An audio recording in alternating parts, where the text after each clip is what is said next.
ಇನ್ನು ರಾಜ್ಯದಲ್ಲಿ ಮಳೆ ವಿಪರೀತವಾಗಿ ಆಗ್ತಾ ಇದೆ, ಅದು ನಿಮಗೂ ಕೂಡ ಗೊತ್ತಿದೆ. ಆದರೆ ಮಹಾರಾಷ್ಟ್ರದಲ್ಲಿ ಮಳೆ ಆದಾಗ ನಮ್ಮ ಕರ್ನಾಟಕದ ಗಡಿ ಭಾಗಗಳಲ್ಲೂ ಕೂಡ ವಿಪರೀತವಾದಂಥ ಸಮಸ್ಯೆ ಆಗುತ್ತೆ. ಎಲ್ಲಿ ಯಾವ ರೀತಿ ಪರಿಸ್ಥಿತಿ ನಿರ್ಮಾಣ ಆಗಿದೆ, ಸೇತುವೆಗಳು ಮುಳುಗಡೆಯಾಗಿ ಜನ ಪರದಾಡುವಂಥ ಪರಿಸ್ಥಿತಿಗಳು. ನೋಡಿ ಸ್ಟೋರಿಯನ್ನ.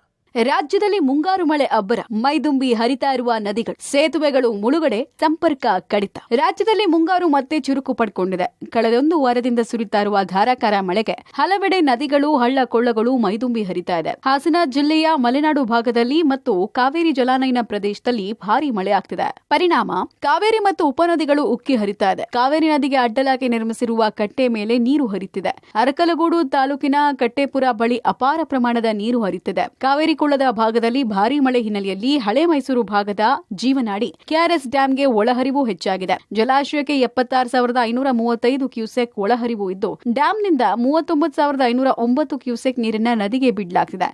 ಮುಂಜಾಗ್ರತಾ ಕ್ರಮವಾಗಿ ಕಾವೇರಿ ತೀರದ ಪ್ರವಾಸಿ ತಾಣಗಳಿಗೆ ಪ್ರವಾಸಿಗರಿಗೆ ನಿರ್ಬಂಧವನ್ನ ಹೇರಲಾಗಿದೆ.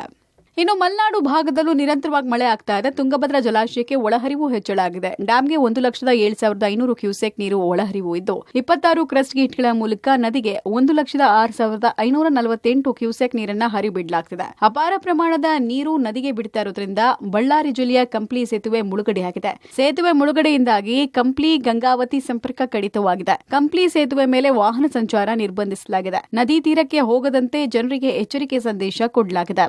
ತುಂಗಭದ್ರಾ ಜಲಾಶಯಕ್ಕೆ ಬಂದಂತ 1 ಲಕ್ಷಕ್ಕೂ ಅಧಿಕ ನೀರನ್ನ ಈಗ ನದಿಗಳ ಮೂಲಕ ಹೊರಗೆ ಬಿಡಲಾಗ್ತಿದೆ. ದೃಶ್ಯದಲ್ಲಿ ತೋರಿಸ್ತಾ ಇದ್ದೀವಿ.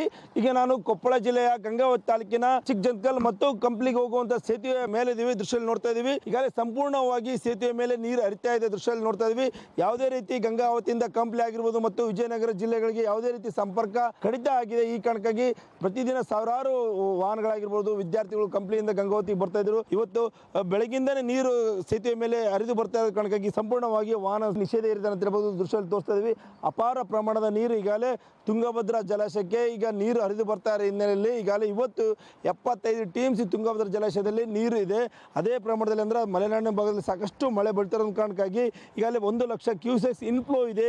ಅದೇ ಮಟ್ಟದ ನೀರನ್ನ ಈಗಾಗಲೇ 26 ಕ್ರಸ್ಟ್ ಗೇಟ್ಗಳ ಮೂಲಕ ಅಂದ್ರೆ 1 ಲಕ್ಷ ಕ್ಯೂಸೆಕ್ಸ್ ನೀರನ್ನ ನೀರು ಬಿಟ್ಟಿದ್ದಾರೆ. ಈ ಕಾರಣಕ್ಕೆ ನೋಡ್ತಾ ಇರೋ ದೃಶ್ಯದಲ್ಲಿ ಯಾವ ರೀತಿ ಅಪಾಯ ಮಟ್ಟ ಮೀರಿ ಈಗ ನದಿ ಈಗ ಉಕ್ಕಿ ಹರಿತಾ ಇದೆ. ಇನ್ನು ದಾವಣಗೆರೆ ಮೂಲಕ ಹಾದು ಹೋಗುವ ತುಂಗಭದ್ರಾ ನದಿ ಅಪಾಯ ಮಟ್ಟವನ್ನು ಮೀರಿ ಹರಿತಾ ಇದೆ. ಭದ್ರಾ ಡ್ಯಾಂನಿಂದ 39,000 ಕ್ಯೂಸೆಕ್ ನೀರು, ತುಂಗಾ ಡ್ಯಾಂನಿಂದ 68,000 ಕ್ಯೂಸೆಕ್ ಅನ್ನ ಹೊರಬಿಡಲಾಗುತ್ತಿದೆ. ಇದರ ಪರಿಣಾಮ ದಾವಣಗೆರೆ ಭಾಗದ ಜನರಿಗೆ ತಟ್ಟಲಿದೆ. ನದಿ ಪಾತ್ರದ ಜನರಿಗೆ ಜಾಗೃತವಾಗಿರಬೇಕು ಅಂತ ಸೂಚನೆ ಕೊಡಲಾಗಿದೆ. ನದಿ ಪಾತ್ರದಲ್ಲಿನ ವಸತಿ ಪ್ರದೇಶಗಳಿಗೆ ನೀರು ನುಗ್ಗಿದ್ದು, ಈಗಾಗಲೇ ಆಯಾ ತಾಲೂಕು ಆಡಳಿತ ಹೊನ್ನಳ್ಳಿ, ನ್ಯಾಮತಿ ಹಾಗೂ ಹರಿಹರದಲ್ಲಿ ಕಾಳಜಿ ಕೇಂದ್ರವನ್ನ ಸ್ಥಾಪಿಸಲಾಗಿದೆ.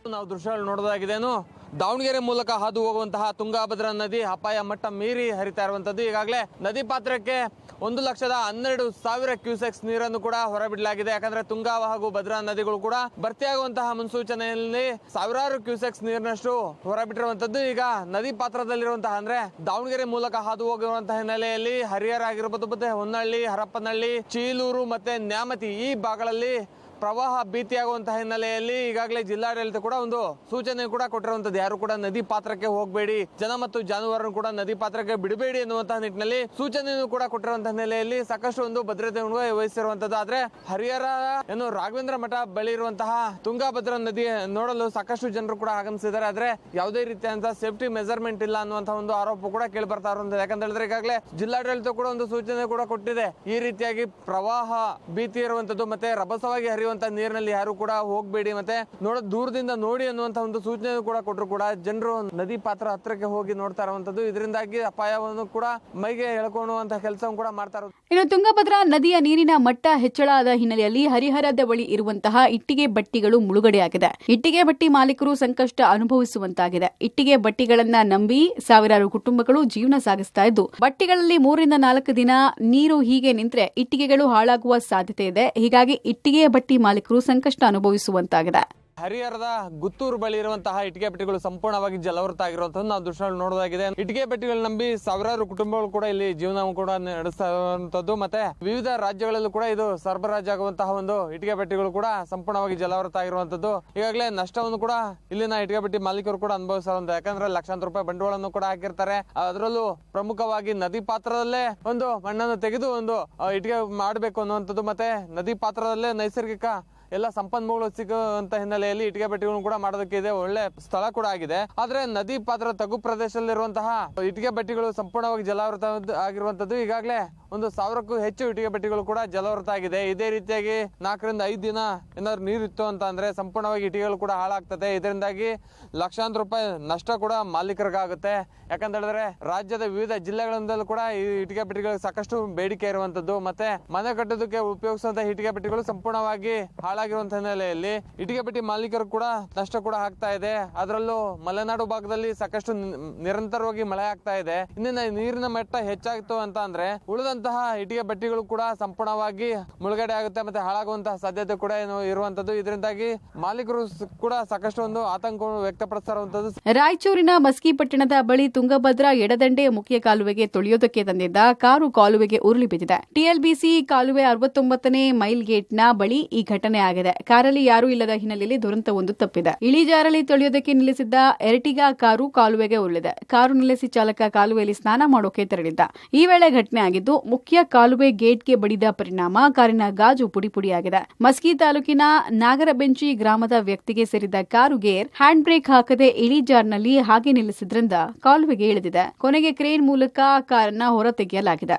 ಮಹಾರಾಷ್ಟ್ರ ಭಾಗದಲ್ಲಿ ಧಾರಾಕಾರ ಮಳೆಯಿಂದಾಗಿ ಘಟಪ್ರಭಾ ನದಿ ಅಪಾಯದ ಮಟ್ಟವನ್ನು ಮೀರಿ ಹರಿತಾ ಇದೆ. ಬಾಗಲಕೋಟೆ ಜಿಲ್ಲೆಯ ಮುಧೋಳ ತಾಲೂಕಿನ ಅಂತಾಪುರ ಗ್ರಾಮದ ಘಟಪ್ರಭಾ ಸೇತುವೆ ಜಲಾವೃತ ಆಗಿದೆ. ಇದರಿಂದ ಅಂತಾಪುರ, ಜಂಬಗಿಕೇಡಿ, ಬರಗಿ ಗ್ರಾಮಗಳ ಸಂಪರ್ಕ ಕಡಿತವಾಗಿದೆ. ನದಿಯ ಅಕ್ಕಪಕ್ಕ ಗ್ರಾಮದಲ್ಲಿ ಪ್ರವಾಹದ ಭೀತಿ ಎದುರಾಗಿದೆ. ಕೃಷ್ಣಾ ಘಟಪ್ರಭಾ ನದಿಗೆ ಹೆಚ್ಚು ನೀರು ಹರಿದು ಬರ್ತಾ ಇರೋ ಹಿನ್ನೆಲೆಯಲ್ಲಿ ಯಾರೂ ನದಿ ಪಾತ್ರಕ್ಕೆ ಹೋಗದಂತೆ ಜಿಲ್ಲಾಡಳಿತ ಮನವಿ ಮಾಡಿದೆ. ಜಿಲ್ಲೆಯಲ್ಲಿ ಘಟಪ್ರಭಾ ನದಿ ವ್ಯಾಪ್ತಿಯ ಡವಳೇಶ್ವರ, ಮಿರ್ಜಿ, ನಂದಗಾವ, ಅಂತಾಪುರ, ಜಾಲಿಬೇರ ಸೇರಿ 5 ಸೇತುವೆಗಳು ಜಲಾವೃತ ಆಗಿದೆ. ಜನಜೀವನ ಅಸ್ತವ್ಯಸ್ತ ಆಗಿದೆ. ಸೇತುವೆ ಕಡೆ ತೆರಳದಂತೆ ಹೋಗದಂತೆ ಪೊಲೀಸರು ಬ್ಯಾರಿಕೇಡ್ ಹಾಕಿದ್ದಾರೆ. ಇನ್ನು ಕೃಷ್ಣಾ ನದಿ ಒಳಹರಿವಿನಲ್ಲಿ ಗಣನೀಯ ಏರಿಕೆ ಕಾಣ್ತಾ ಇದೆ. 1,12,000 ಕ್ಯೂಸೆಕ್ಗೆ ಕೃಷ್ಣಾ ನದಿ ನೀರಿನ ಒಳಹರಿವು ದಾಟಿದೆ. ಹೀಗಾಗಿ ನದಿ ಪಕ್ಕದ ದತ್ತ ದೇವಸ್ಥಾನ ಮುಳುಗಡೆಯಾಗಿದೆ. ಬೆಳಗಾವಿ ಜಿಲ್ಲೆಯ ಚಿಕ್ಕೋಡಿ ತಾಲೂಕಿನ ಕಲ್ಲೋಳ ಗ್ರಾಮದ ದತ್ತ ದೇವಾಲಯಕ್ಕೆ ಜಲದಿಗ್ಬಂಧನ ಏರ್ಪಟ್ಟಿದೆ. ಚಿಕ್ಕಮಗಳೂರಿನಲ್ಲಿ ಗಾಳಿ ಮಳೆ ಅಬ್ಬರ ಮುಂದುವರೆದಿದೆ. ಶೃಂಗೇರಿಯ ಹೊಳೆಹದ್ದು ಗ್ರಾಮಕ್ಕೆ ಜಲದಿಗ್ಬಂಧನ ಆಗಿದೆ. ತುಂಗಾ ನದಿಯ ತೂಗು ಸೇತುವೆಗೆ ಜಲಾವೃತದ ಭೀತಿ ಎದುರಾಗಿದೆ. ತೂಗು ಸೇತುವೆ ಇದ್ರೂ ಓಡಾಡೋಕೆ ರಸ್ತೆ ಇಲ್ಲದೆ ಕಾಫಿ ತೋಟದಲ್ಲಿ ಜನ ಓಡಾಡ್ತಿದ್ದಾರೆ. ತೂಗು ಸೇತುವೆ ಜಲಾವೃತ ಆದರೆ 25ಕ್ಕೂ ಹೆಚ್ಚು ಕುಟುಂಬಗಳಿಗೆ ಜಲಸಂಕಷ್ಟ ಎದುರಾಗಲಿದೆ. ನೋಡ್ಬೋದು.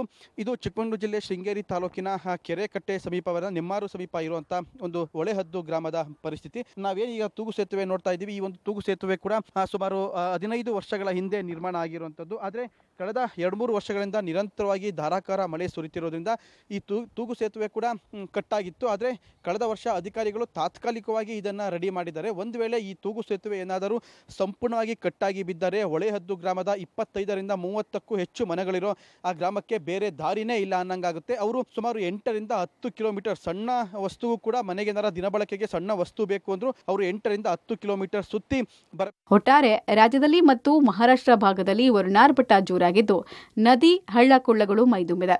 ಸೇತುವೆ ಜಲಾವೃತವಾಗಿ ಜನಜೀವನ ಅಸ್ತವ್ಯಸ್ತವಾಗಿದೆ. News desk, public TV.